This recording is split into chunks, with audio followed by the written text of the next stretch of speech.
ꯅꯨꯡꯁꯤꯕꯤꯗꯨꯅ Manipuri entertainment ꯆꯦꯅꯦꯜꯕꯨ subscribe ꯑꯃꯁꯨꯡ like ꯇꯧꯕꯤꯔꯝꯃꯨ꯫ Channel ꯑꯁꯤꯒꯤ ꯃꯥꯏꯀꯩꯗꯒꯤ ꯃꯌꯥꯝꯕꯨ ꯇꯔꯥꯝꯅ ꯑꯣꯛꯆꯔꯤ꯫ ꯉꯁꯤꯁꯨ ꯍꯥꯟꯅꯒꯤ ꯃꯇꯧꯒꯨꯝꯕ ꯁꯦꯡꯕ ꯊꯣꯛꯈꯤꯕ ꯇꯥꯕꯗ ꯀꯤꯔꯕ ꯋꯥꯔꯤ ꯑꯃ ꯃꯌꯥꯝꯗ ꯈꯨꯗꯣꯟ ꯇꯝꯖꯒꯦ꯫ ꯋꯥꯔꯤ ꯑꯁꯤꯕꯨ ꯂꯥꯟꯊꯣꯛꯆꯈꯤꯕ ꯃꯇꯝꯗ ꯁꯣꯏꯈꯤ ꯂꯥꯟꯈꯤꯕ ꯌꯥꯎꯔꯕꯁꯨ ꯃꯌꯥꯝꯗ ꯉꯥꯛꯄꯤꯅꯕ ꯍꯥꯏꯖꯔꯤ꯫ ꯐꯔꯦ ꯑꯗꯨꯗꯤ ꯃꯌꯥꯝ ꯋꯥꯔꯤ ꯑꯁꯤ ꯍꯧꯅꯕ ꯇꯧꯖꯔꯒꯦ꯫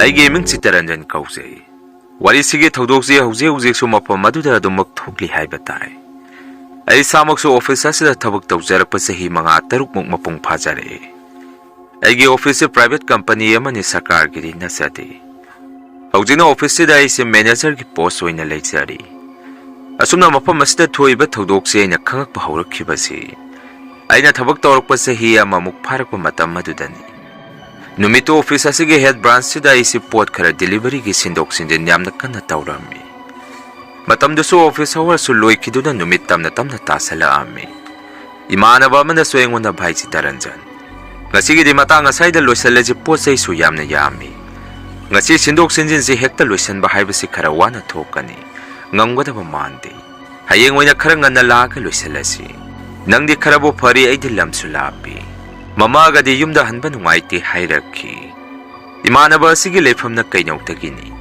ꯑꯩꯅ ꯄꯥꯠꯁꯣꯏꯗꯒꯤꯅꯤ꯫ ꯑꯩꯗꯤ ꯊꯕꯛ ꯃꯐꯝ ꯑꯁꯤꯒ ꯈꯔ ꯑꯗꯨꯝ ꯅꯛꯅꯔꯦ꯫ ꯏꯃꯥꯟꯅꯕꯗꯨꯅ ꯑꯩꯉꯣꯟꯗ ꯍꯥꯏꯔꯤꯕ ꯋꯥꯐꯝ ꯑꯗꯨꯗ ꯑꯩꯅ ꯑꯃꯨꯛ ꯁꯨꯝꯅ ꯈꯨꯝꯃꯤ, "ꯚꯥꯏ ꯔꯣꯀꯤ, ꯉꯥꯏꯍꯥꯛꯇꯪ ꯉꯥꯏꯈꯣ, ꯄꯨꯡ 4 ꯈꯔ ꯍꯦꯟꯕꯗ ꯉꯥꯏꯔꯤ꯫ ꯍꯣꯏ, ꯃꯁꯤ ꯄꯨꯝꯕ ꯉꯁꯤ ꯂꯣꯏꯁꯤꯟꯕ ꯍꯥꯏꯕꯁꯤ ꯑꯩꯁꯨ ꯈꯪꯉꯤ ꯉꯁꯤꯗꯤ ꯀꯔꯤꯁꯨ ꯉꯝꯃꯣꯏ ꯍꯥꯏꯕꯁꯤ꯫ ꯑꯗꯨꯕꯨ ꯍꯌꯦꯡ ꯑꯩꯈꯣꯏꯅ ꯍꯦꯛ ꯂꯥꯛꯄꯒ ꯊꯕꯛꯁꯤ ꯂꯥꯏꯅ ꯄꯥꯏꯕ ꯌꯥꯅꯕ ꯈꯔꯗꯤ ꯁꯤꯟꯗꯣꯛꯈꯤꯒꯦ꯫ ꯉꯥꯏꯍꯥꯛꯇꯪꯗꯤ ꯅꯪꯁꯨ ꯉꯥꯏꯈꯣ, ꯑꯩꯁꯨ ꯏꯇꯣꯝꯗ ꯂꯩꯍꯧꯕꯗꯨ ꯅꯨꯡꯉꯥꯏꯇꯦ" ꯍꯥꯏꯔꯝꯃꯤ꯫ ꯏꯃꯥꯟꯅꯕꯗꯨꯅ ꯑꯃꯨꯛ ꯁꯨꯝꯅ ꯃꯈꯥ ꯇꯥꯔꯛꯏ, "ꯅꯪꯒꯤ ꯊꯕꯛ ꯇꯧꯕꯗ ꯑꯅꯝ ꯀꯟꯕꯁꯤ ꯊꯕꯛ ꯃꯐꯝꯁꯤꯒꯤꯗꯤ ꯌꯥꯝꯅ ꯀꯥꯟꯅꯕ, ꯑꯗꯨ ꯇꯤꯟꯅꯔꯤꯕ ꯑꯩꯈꯣꯏꯗꯗꯤ ꯌꯥꯝꯅ ꯋꯥꯏꯅꯦ꯫ ꯄꯨꯡ ꯈꯔ ꯊꯦꯡꯊꯔꯒ ꯃꯐꯝ ꯑꯁꯤꯗ ꯂꯩꯕꯗ ꯃꯣꯏꯅ ꯀꯔꯤꯁꯨ ꯈꯪꯕꯤꯒꯗꯕ ꯅꯠꯇꯦ, ꯇꯣꯂꯣꯞꯁꯨ ꯍꯦꯟꯒꯠꯄꯤꯒꯗꯕ ꯂꯩꯇꯦ꯫ ꯑꯩꯒꯤ ꯋꯥꯈꯜꯗꯗꯤ ꯆꯞ ꯆꯥꯅ ꯑꯩꯈꯣꯏꯒꯤ ꯇꯣꯂꯣꯞꯁꯤꯒ ꯆꯥꯟꯅꯅ ꯑꯣꯐꯤꯁ ꯑꯋꯥꯔ ꯃꯇꯝꯗ ꯃꯇꯝ ꯆꯞ ꯆꯥꯅ ꯌꯨꯝꯗ ꯍꯟꯈꯤꯕ, ꯃꯁꯤꯅ ꯍꯦꯟꯅ ꯐꯩ ꯍꯥꯏꯅ ꯈꯜꯂꯤ꯫ ꯂꯣꯏꯁꯤꯜꯂꯣꯗ, ꯀꯥꯟꯅꯔꯣꯏ, ꯑꯩꯈꯣꯏꯅ ꯇꯧꯔꯤꯕ ꯃꯌꯥꯝꯁꯤ ꯃꯣꯏꯅ ꯀꯔꯤꯁꯨ ꯈꯪꯕꯤꯔꯣꯏ꯫ ꯂꯥꯛꯑꯣ, ꯌꯨꯝꯗ ꯍꯟꯅꯕ ꯇꯧꯔꯁꯤ" ꯍꯥꯏꯗꯅ ꯏꯃꯥꯟꯅꯕ ꯑꯗꯨꯁꯨ ꯑꯩꯒ ꯄꯨꯟꯅ ꯊꯕꯛꯇꯨ ꯇꯧꯃꯤꯟꯅ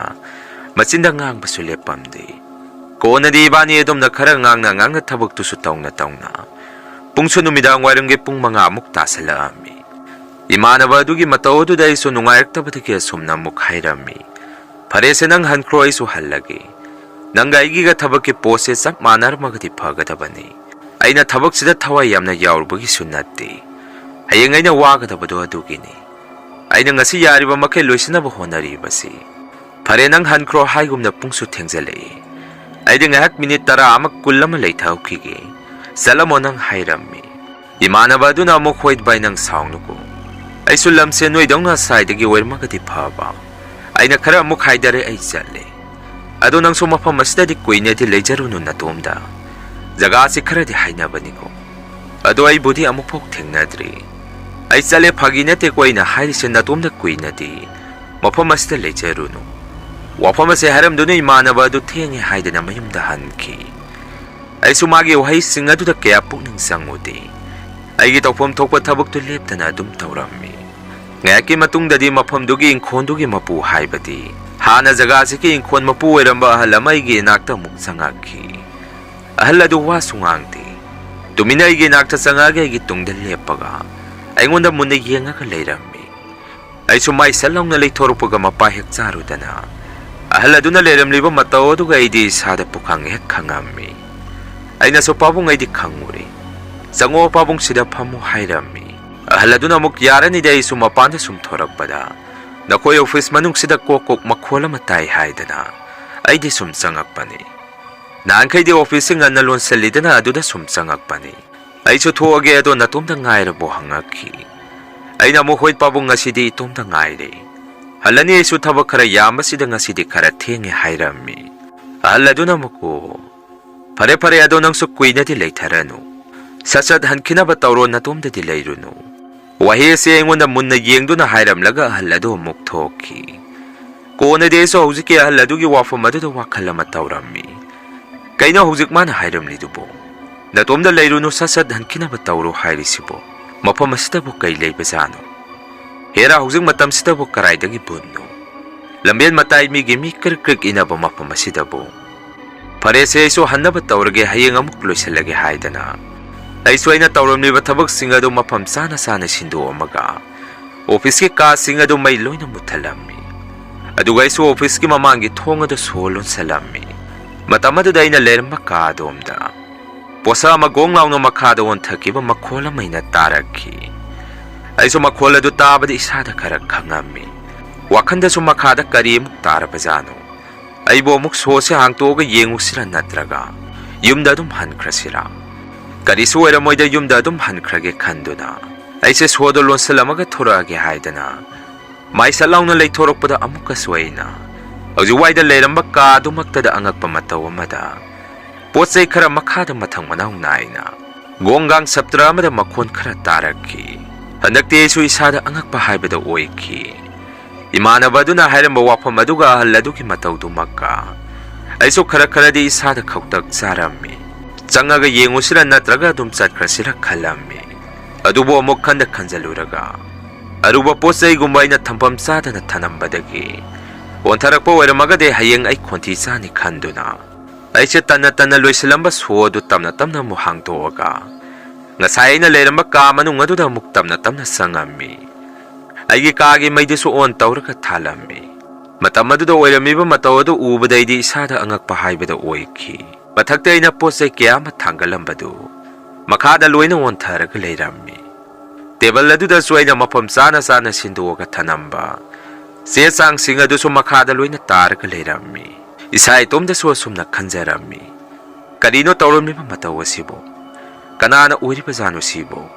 Adum na wakal tawdo na layring ay gitong dagiyamo. Posay kara amok makada gonggong taraki. Kangboy lakpo yesu ipapaka na maning kitang laytoga. Tung salaw na laytoga yengo pa matamdadi. Hawdo nga ngawbi mamatagdo da karaga usi maparaga. Palaw na kado ki mapanda sentoki. Kona de yesu hawdong ni kangak padagi isada kara din na natazarami. Adubo amok hawdong do na kado da na kairam libasing adu ururaga. Isada tamna sawning ba mapuglaki. Adubo karidi upay lay hawdong na ni kando na. Ay so loy na magtiloy salam dabi karam makaiti. Posay singado tangat kokot pat tawram laga kado dagi amok toraki. Adugo mapangi sodo moklon salami. Handakti so yum da halagi haydana ay gi posay kari sita nanda hawri haydana. Ay gi back to the sek tawrami. Adum na mapanda layring ay saragado da so office to gi manungda. Miningum na wangang ba makol haybidi mina wangang ba daw na. Kunje lamang muktaraki. Handakti so mapamasda sumlayra ka di wakala sida. Zazat kari no kanjala ni salhawrage kanduna. Giyat wang mada thoraga ay gi gari masado start tawraga. Yumlom da tamna halak pa hawrami. Hawjiway ay na thorok pa matamado da so yung kol mapudo so yung wanda mun na yenga ka lehawki. Ay so gari tawno wakan na mapamadubo. Tasing na magtam na ribazara natraga. Mayang yawakan na sungpung sada sagalaga hay na ribazara. Tam na pam di tok tabra hay na kali. Layri ba mapamadu so alamang tumang da sunati. Misin karba sorok matay waydani. Nagyeta so yung magdani. Hoy mapam jagado ba di karabo di paksawi. Madumag oy do na so tam na bakon na bakay do di oy tok taba ni kalami. Yung hek yawaga so kay naudagi ay gi imana ba Rocky. Imana ba do na so yung wanda pon tawraki. Halabo na traga hauso pa office na hero kumibo hanga ami. Ay namo imana ba do da pagi tok salami. Handri le age nga siti yung dagi sak puro o hay kre hay rami. Asum na nga hek pagi taw na ramaba matong. Imana ba do day nga say halamday office to da teng narakiba.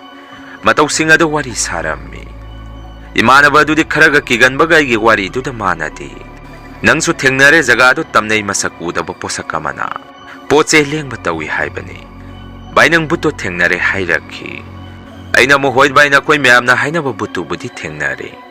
Adu ko na di buto hawdong oir kalera me hay dana. Imana ba do da mukpagi tato ami. Asum na numituso haw kre nong hek gaan bakadi ay su. Yung gitabay kang karat tawraga office sa muksa na basay sing sarami.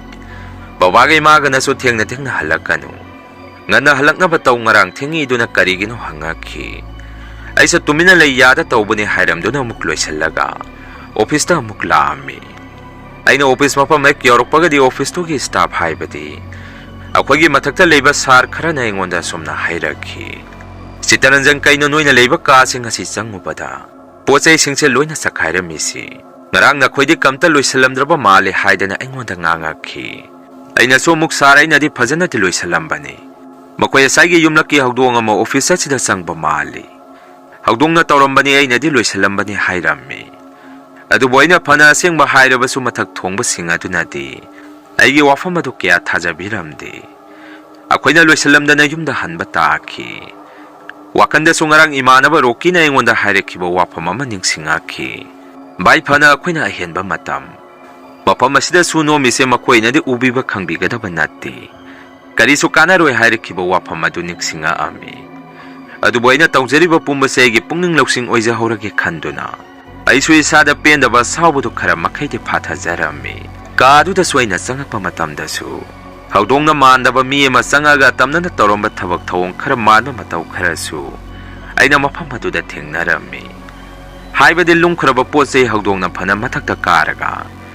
ꯏꯟꯊꯔꯛꯑꯕꯁꯨ ꯉꯝꯃꯔꯣꯏꯗꯕ ꯄꯣꯠꯁꯛ ꯈꯔ ꯃꯈꯥꯗ ꯇꯥꯔꯒ ꯂꯩꯔꯝꯕ ꯊꯦꯡꯅꯔꯝꯃꯤ꯫ ꯑꯩꯁꯨ ꯅꯨꯃꯤꯠꯇꯨꯗꯒꯤ ꯃꯐꯝꯗꯨꯒꯤ ꯑꯣꯏꯅ ꯋꯥꯈꯟꯗ ꯆꯤꯡꯅꯕ ꯈꯔꯗꯤ ꯂꯩꯈꯤ꯫ ꯅꯣꯡꯃ ꯅꯨꯃꯤꯠ ꯑꯃꯁꯨ ꯑꯩꯈꯣꯏꯒꯤ ꯑꯣꯐꯤꯁꯇꯨꯒꯤ ꯑꯆꯧꯕ ꯕ꯭ꯔꯥꯟꯆ ꯑꯃ ꯃꯐꯝ ꯑꯃꯗ ꯍꯣꯡꯖꯟꯅꯕ ꯌꯥꯝꯂꯕ ꯄꯣꯠꯆꯩ ꯀꯌꯥ ꯑꯃ ꯑꯩꯈꯣꯏꯅ ꯍꯧꯖꯤꯛ ꯂꯩꯔꯤꯕ ꯃꯐꯝ ꯑꯗꯨꯗ ꯄꯨꯔꯛꯈꯤ꯫ ꯀꯣꯟꯅ ꯇꯞꯅ ꯁꯤꯟꯗꯣꯛꯅꯔꯒ ꯄꯣꯠꯆꯩꯁꯤꯡ ꯑꯗꯨ ꯑꯃꯨꯛ ꯍꯣꯟꯈꯤꯗꯣꯔꯤꯕꯅꯤ꯫ ꯑꯣꯐꯤꯁꯀꯤ ꯑꯣꯏꯅ ꯑꯅꯧꯕ, ꯕ꯭ꯔꯥꯟꯆꯇꯨꯒꯤ ꯑꯣꯏꯅ ꯑꯅꯧꯕ ꯁ꯭ꯇꯥꯐ ꯈꯔꯁꯨ ꯃꯊꯧ ꯇꯥꯔꯝꯃꯤ꯫ ꯃꯇꯝ ꯈꯔꯒꯤ ꯑꯣꯏꯅꯗꯤ ꯍꯥꯟꯅ ꯃꯐꯝ ꯑꯗꯨꯗ ꯂꯩꯔꯝꯕ ꯑꯣꯐꯤꯁ ꯑꯗꯨꯗꯒꯤ ꯁ꯭ꯇꯥꯐ ꯈꯔꯗꯤ ꯑꯅꯧꯕ ꯑꯣꯐꯤꯁꯀꯤ ꯕ꯭ꯔꯥꯟꯆ ꯑꯗꯨꯗ ꯊꯥꯈꯤ꯫ ꯑꯗꯨꯕꯨ ꯑꯩꯈꯣꯏ ꯈꯔꯗꯤ ꯃꯐꯝ ꯑꯗꯨꯗ ꯑꯗꯨꯃꯛ ꯂꯩꯍꯧꯔꯝꯃꯤ꯫ ꯍꯥꯟꯅꯗꯤ ꯃꯤꯁꯨ ꯌꯥꯝꯅ ꯂꯩꯔꯝꯕꯅꯤꯅ ꯊꯕꯛ ꯑꯃ ꯇꯧꯕꯗ ꯑꯗꯨꯝ ꯐꯥꯒꯤ ꯇꯧꯅ ꯌꯥꯝꯅ ꯅꯨꯡꯉꯥꯏꯅ ꯊꯕꯛ ꯑꯗꯨꯝ ꯁꯨꯔꯝꯃꯤ꯫ ꯑꯗꯨꯕꯨ ꯑꯁꯣꯝꯗ ꯊꯥꯈꯤꯕꯗꯒꯤ ꯃꯤꯁꯨ ꯌꯥꯝꯃꯛꯇꯕꯗꯒꯤ ꯑꯩꯈꯣꯏ 8-9ꯃꯨꯛꯇ ꯑꯔꯤꯕ ꯑꯣꯐꯤꯁ ꯍꯦꯗ ꯕ꯭ꯔꯥꯟꯆ ꯑꯗꯨꯗ ꯑꯩꯈꯣꯏꯁꯦ ꯂꯩꯔꯝꯃꯤ꯫ ꯆꯥꯎꯈ꯭ꯔꯕ ꯑꯣꯐꯤꯁ ꯑꯗꯨ ꯍꯥꯟꯅ ꯂꯩꯔꯝꯃꯤꯕ ꯃꯇꯧ ꯑꯗꯨꯒꯤ ꯏꯆꯤꯛ ꯆꯤꯛꯑꯝꯃꯤ꯫ ꯊꯕꯛꯁꯨ ꯌꯥꯝꯅ ꯀꯣꯝꯃꯝꯃꯤ꯫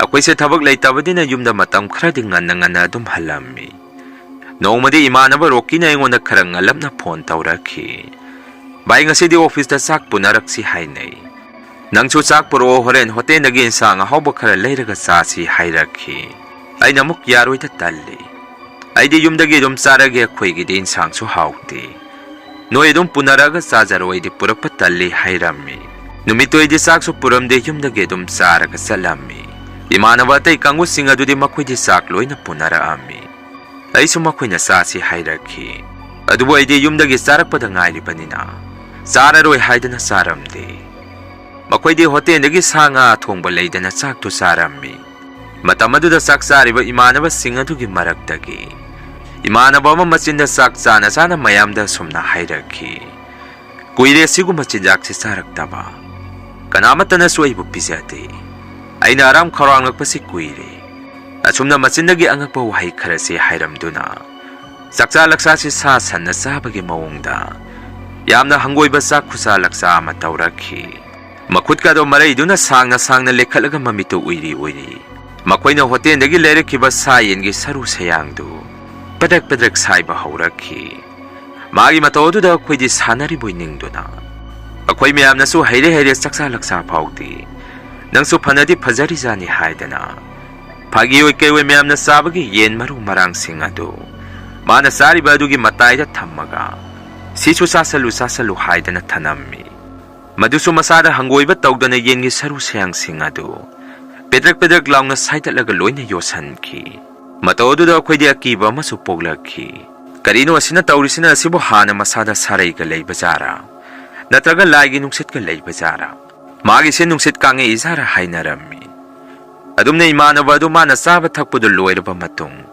ꯃꯁꯥꯗꯣ ꯄꯗ꯭ꯔꯛ ꯂꯥꯎꯅ ꯃꯈꯥꯗ ꯍꯤꯞꯊꯈꯤ꯫ ꯑꯩꯈꯣꯏ ꯃꯌꯥꯝꯅꯁꯨ, ꯚꯥꯏ, ꯅꯪꯒꯤꯁꯤꯕꯨ ꯇꯧꯁꯟꯅꯔꯤꯔ ꯅꯠꯇ꯭ꯔꯒ ꯀꯔꯤ ꯃꯑꯣꯡ ꯃꯇꯧꯅꯣ? ꯑꯩꯈꯣꯏꯗꯤ ꯀꯤꯕꯨ ꯀꯤꯁꯜꯂꯛꯑꯦ, ꯍꯧꯒꯠꯂꯣ ꯍꯥꯏꯗꯅ ꯃꯁꯥ ꯅꯣꯝꯃꯝꯃꯤ꯫ ꯃꯇꯝ ꯑꯗꯨꯗꯁꯨ ꯏꯃꯥꯟꯅꯕꯗꯣ ꯐꯨꯛ ꯂꯥꯎꯅ ꯍꯧꯒꯠꯂꯛꯈꯤ꯫ ꯑꯗꯨꯒ ꯑꯩꯈꯣꯏꯗ, ꯚꯥꯏ, ꯑꯩ ꯌꯥꯝꯅ ꯑꯣꯟꯅꯤꯡꯉꯦ ꯍꯥꯏꯔꯝꯃꯒ ꯃꯄꯥꯟꯗ ꯍꯥꯊꯨ ꯆꯦꯟꯊꯣꯛꯈꯤ꯫ ꯑꯩꯈꯣꯏꯁꯨ ꯃꯇꯧ ꯑꯗꯨꯗ ꯃꯥꯒꯤ ꯃꯇꯨꯡꯗ ꯄ꯭ꯔꯞ ꯏꯟꯅꯔꯝꯃꯤ꯫ ꯑꯗꯨꯕꯨ ꯏꯃꯥꯟꯅꯕ ꯑꯗꯨꯗꯤ ꯃꯄꯥꯟꯗ ꯍꯧꯖꯤꯛꯋꯥꯏꯗ ꯃꯥꯅ ꯆꯥꯁꯤꯟ ꯊꯛꯆꯟꯈꯤꯕꯁꯤꯡ ꯑꯗꯨ ꯑꯃꯠꯇ ꯆꯤꯊꯗꯅ ꯂꯣꯏꯅ ꯑꯣꯊꯣꯔꯛꯈꯤ꯫ ꯍꯦꯛ ꯎꯕꯗ ꯑꯀꯤꯕ ꯍꯥꯏꯕꯗꯨ ꯑꯣꯏꯔꯝꯃꯤ꯫ ꯃꯥꯅ ꯑꯣꯔꯛꯄ ꯃꯇꯝ ꯑꯗꯨꯗꯁꯨ ꯉꯁꯥꯏ ꯃꯥꯅ ꯆꯥꯁꯟꯈꯤꯕ ꯁꯥ ꯌꯦꯟꯒꯤ ꯁꯥꯡꯂꯕ ꯃꯤ ꯑꯃꯅ ꯌꯣꯠꯄ ꯋꯥꯔꯒꯗꯕ Saru sayang kharasu sangna sangna othorakhi. Imanabadu ona ona yamna kapami. Bai ay yamna ware khawri da karino khangdaba mapalli. Tinyot pangamdre haidana kochen sielaga khangami. Akoy na ising piraga pithau bada ising suloy na kam thorakhi. Matodo da akoy so pakat pataloy rami. Kona di akoy mayam marakto dagi thebo haidana. Akoy dagi khara senior waiba iyamba mayaw rami.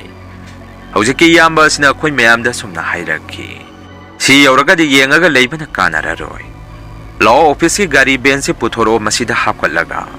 Hospital na pukhalawrasi. Lao haidana akoy mayam na imanabada hospital na pukhalami. Hospital hek yawbaga doctor na so akoy da nakoy yu thaubra. Mataw karam na yamlaba saru singa si yolam libano hangakhi. Maduda akoy mayam na sunga sayma na tawrkiba singa do. Doctor da wari tamdo na khangalami. Kona di imanabado magi makhanaw da palamba sangagi saru singa do. Lauthokibadagi tinyot pataba yare hairakhi. Madudagi imanabado puraga office ta mukhala ami. Akoy na sunga sayma na tawrkiba singa do wari tamubada. Imanabado di karisu khangdre. Aina sasen taksan giba singa do mataw karam na ina sakibano hangakhi. Aduga magi mamita sunupi madum urka layre hairakhi. Akoy masen sa wahi singa do da amaga munna yengnarami. Imanabado da suyum hek yawbaga. Bay nang lightin amukta phajana khwairam tho hairami. Numitudagi amukana akoy sa office ta saksaba khotpa si tawromkhidi. Misu yam salaktabadagi sawkhrapo office do isik siami. Kibadagi akoy so phone da puna paw phongnaraga pulap poina thengnarami. Mapanda so akoy sa nambana table chawkri puthoka phammaga leirami. Inkhol mapu do so akoy da munna yengaga mayumda hekta sangki. Kona di tamna akoy ama ni na toilet kumada sumchangubada. Mami sami nupi magi mitam da office ki ka hangba ka singa tuda. Zangkiba mami sami unarakhi. Akoy sarama su nomode akoy office langnadringai. Posay khara lauge haidana khara ngana office atu da sangaga. Posay do khanto ingay. Masau dawa karino khangdaba mana office ki siyasang. File singa do phaga leramba thengnaram badagi sara dusu. Masada pakhat ki duna leina ama oiki. Wafam je tamna khangnarak padagi akoy sara emdina. Security guard ani masu mafam adu sangnaba tharakhi. Tawbadabo security singa du sumakoy sumafam dugi akiba singa du. Tamna thengnaba haurakhi. Makoy na nga salama thongnaw masa matumda mi ama leiba dongna. Hangtorakpa amadi khonthang naina kanaguma nupi amagi khonjenda. Narumaya da wangang salakpa kiraba mong mataw kyasi. Tamna tawrakpadagi lakpada ngairiba tha phadriba security guard singa dusu. Mafam adu thadoga loina senakhi. Mathak thongba saremdi nasu inkhol mapu du kauraga wahang pang tawbada sengba mata takthorakhidi. Adubu kona thigaluba matamdadi office sajan khiba mafam adu hana pukri oina saungna lerammi hai. Pukri adu de inkhol mapu dugi masanupi adu. Mafam marang khangdana numidang sak tokpagi. Kon phengnabagi ising sokpa chatkibadagi pukri adu da. Taraga siduna leramme haidana lekaigi mioi kharana sengba takthorakhi. Mafamdu laifam su amna kali hai akoina office hajalibadu. Mataw sumna akoi saremdi na lightin phana khwairamba yaba khwairamabasu. Thawai adudi hallo yadabadagi office adu da naiduna leirammi. Office ki staff singsu asengba pumba khangnarakpadagi. Mafam adu da thabak amata kanaramkhidi. Konadi saremdi na mataw kya se khangakpadagi mafamdu chawna phatoaga. Posay thamnaba godaung onthokhi. Inkhol mapu adu dana saremdi na thagi pisa khara piraga. Godaung adu senana bathanammi. Akoy su anawbo office ki branch singda loina hongjalami. Godaung adu da nong phadok chatpa matamda akoy mi tara muk haunaraga dum salami. Audikti su khangba yaba khangaba matung. Branch manager oina mafam asida leijari. Masini mayam ngasigi rian horror story. Mathangi warita mayam punamuk thengnarasi. Asigidi mayamdagi kainana ba bidiyay laujari.